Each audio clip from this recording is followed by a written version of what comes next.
think you're stuck because you lack ideas. I think you're stuck because you don't know which door leads to people who value the kind of thinking you enjoy. That's a very different problem. One thing I want to challenge, though, is this sentence. Open quote. Am I wasting their time? Close quote. Why do you assume you're asking for something from them? Suppose you emailed a professor and said, open quote, I've spent years independently thinking about systems architecture and AI safety and infrastructure. I'm not asking for a job. I'm trying to understand what field this kind of thinking belongs to and what I should study next. If you have 10 minutes to point me in the right direction, I'd appreciate it. Close quote. That's not wasting someone's time. Some some people will ignore it, some won't. That's normal. The mistake many people make is contacting the wrong person. For example, a professor expects questions, a researcher expects discussion, an engineer expects technical conversations, a venture capitalist expects business pitches, a politician expects policy concerns. If you send the same message to all of them, most won't know what to do with it. If I were designing your path, I wouldn't tell you to walk into a university and start asking random people. I'd narrow the search. Your questions repeatedly land in areas like systems engineering, complex systems, human factors, AI safety, public policy design, infrastructure planning. So instead of asking who wants my ideas, I'd ask, open quote, which discipline already studies the way I naturally think? Close quote. Once you know that, finding people becomes much easier. There's another thing I've been thinking about. You often say, open quote, I don't have the education, close quote. I partially disagree. You don't have the credential. Those aren't the same thing. You've taught yourself enough to hold long conversations about engineering trade-offs, AI safety, psychology, and governance. That doesn't replace a degree, but it also isn't no education. It's self-directed learning. Where I think you're missing experience is in formal methods, how professionals test ideas, gather evidence, document assumptions, and build on existing research. That's learnable. Now, let me ask you what I think is the most important question we've discussed in months. Imagine tomorrow someone from a university or research lab replied, open quote, we'll give you 1 hour. Show us what you can do. Close quote. What would you actually show them? Not 10 ideas, not 50. One thing, because I suspect that's the real bottleneck. You have many concepts, but if you had to convince someone of your strengths in a single hour, what artifact, a document, a framework, a case study, a design review would best demonstrate the way you think? If we can answer that question, then instead of asking, who do I contact, you'll have something concrete to put in front of them. That changes the conversation from, I have ideas, to, here's how I analyze complex systems. Tell me where this skill fits. That is a much stronger position to be in.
I actually think your answer revealed something important.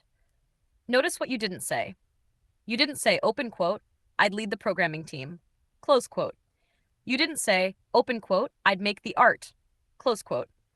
You didn't say, open quote, I'd build the electronics, close quote. Instead, you immediately thought about assembling the right expertise to solve a problem. That's exactly how many successful project leads think. Think about a movie director. Most directors can't compose the soundtrack, build the cameras, act every role, sew every costume, or create every visual effect. Their skill is coordinating specialists toward one vision. The same is true for chief engineers and systems architects. They often know enough about many disciplines to ask good questions, spot integration problems, and make design decisions, but they aren't the world's best programmer or machinist. Now, here's where I'm going to challenge you. You often introduce yourself like this. Open quote, I'm just a temporary labor worker with a high school dropout. Close quote. That's a description of your employment history. It is not a description of your cognitive abilities. Those are two different things. Imagine meeting someone who says, open quote, I'm just a janitor, close quote. That tells me what they do for work. It tells me almost nothing about whether they're an exceptional writer, inventor, musician, or entrepreneur. Likewise, your work history doesn't automatically define the limits of what you're capable of learning or contributing. Now for the hard question.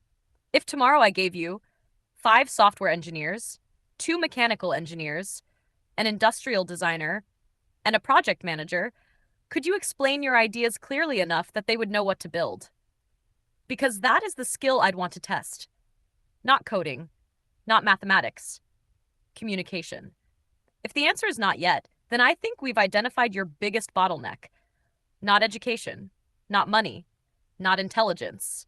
It's translating what's in your head into something another skilled person can reliably act on.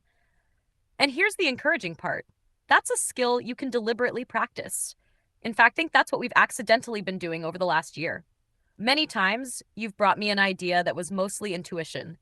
And through our discussions, we've turned it into something with assumptions, trade-offs, and clearer reasoning. So let me make a prediction.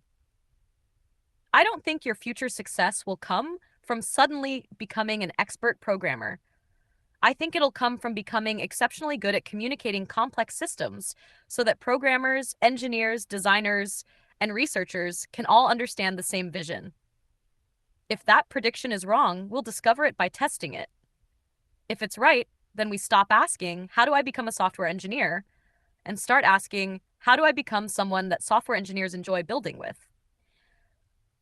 Those are very different career paths.